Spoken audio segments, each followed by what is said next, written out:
Fatih Altaylı, fatihaltaylı.com.tr 1.4 mü büyük yoksa 217 mi? Cumhurbaşkanı Erdoğan, Türkiye'nin yaşamakta olduğu ekonomik sorunları üzerinden 11 yıl geçmiş Gezi olaylarına bağladı. Erdoğan bunu ilk kez yapmıyor. Her şeyin sorumlusu olarak Gezi'yi göstermesi yeni değil.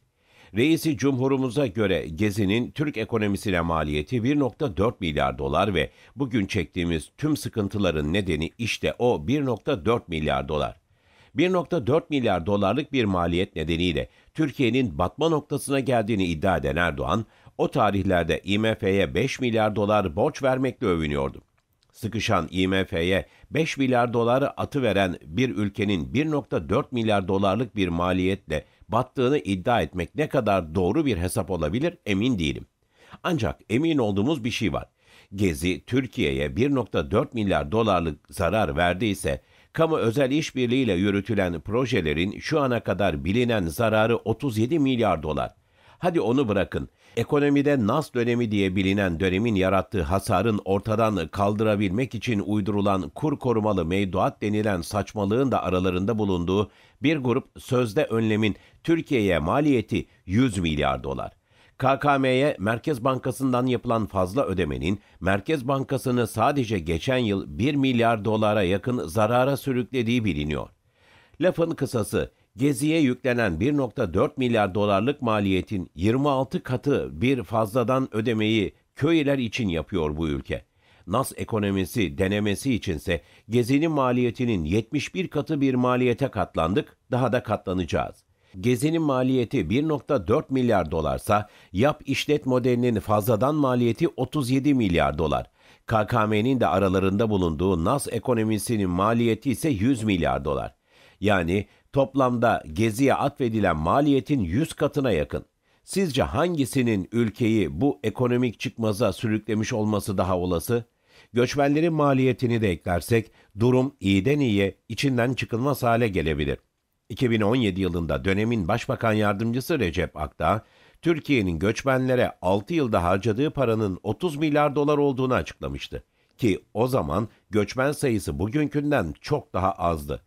2017'den sonraki 7 yılda da 50 milyar dolar harcadığımızı kaba bir tahmin olarak ileri sürersek, o da Gezi'nin hemen hemen 60 katı bir maliyet getiriyor. Diğer tüm hatalar bir yana sadece KOİ, KKM ve benzerleri artı göçmenlere harcanan paralar Gezi'nin en az 150 katı bir zarar veriyor.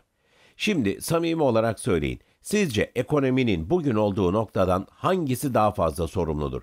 Ya da daha basitçe sorayım, 1.4 mü büyüktür yoksa 217 mi? Yanıtı vermek için ekonomist olmaya gerek yok. İlkokul 1 matematiği bile yeter. Zararı veren Gezi mi, Gezi tepkisi mi? Peki Gezi olaylarının bugünkü durumumuzda bir payı yok mu? Elbette var.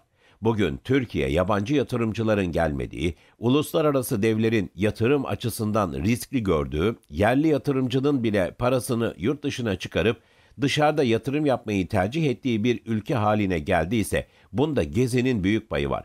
Ama Gezi eylemlerinin değil, Gezi eylemlerine iktidarın gösterdiği tepkinin ve Gezi sonrası artan hukuksuzluğun payı. Gezi'yi sıradan bir demokratik eylem olarak görmektense bunu iktidara karşı bir güç gösterisi olarak gören AKP meseleyi şahsileştirdi. Paranoyaya kapıldı ve gezicilere karşı bir intikam hissiyle hukuku neredeyse askıya alan adımlar atmaya başladı. Darbe girişimi bu paranoyayı iyice tetikledi ya da belki de tetiklemesi için planlandı. Gezi'nin en olumsuz sonucu adaletten zaten uzaklaşmaya başlamış olan iktidarın adaleti tam anlamıyla bir kenara bırakması oldu. İktidarı bu konuda uyarmayı hedefleyen ve demokrasiyi güçlendirmeyi amaçlayan Gezi, iktidar ya da o günlerde iktidar üzerinde etkili olan FETÖ'nün yönlendirmesiyle Türkiye'yi demokratik ülkelerden giderek uzaklaştıran bir dönemi tetikledi. Türkiye'ye zarar veren Gezi değil, iktidarın Gezi'ye gösterdiği tepkidir. Her güçlü iktidarda zaten var olan güçler ayrılığına son verme arzusunu tetikleyen paranoyak tavrın nedeni olabilir. Doktorlar ve güzellik yarışmaları.